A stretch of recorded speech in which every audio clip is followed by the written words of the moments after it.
Want to earn some extra cash while helping friends and family send money?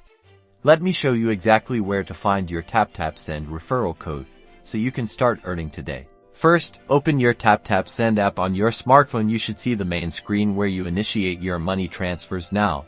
Locate the profile icon. It's usually in the top corner. Tap on it.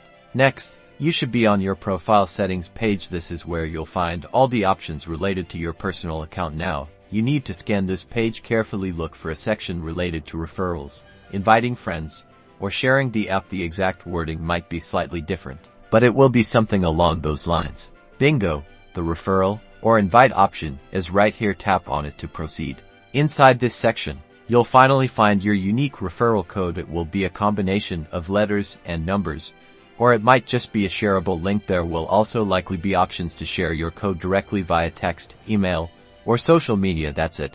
Now you can share your code with your friends and family. Every time they send their first transfer using your referral, you'll both receive a bonus, so go ahead and start sharing. Don't forget to like this video and subscribe for more tips and tricks.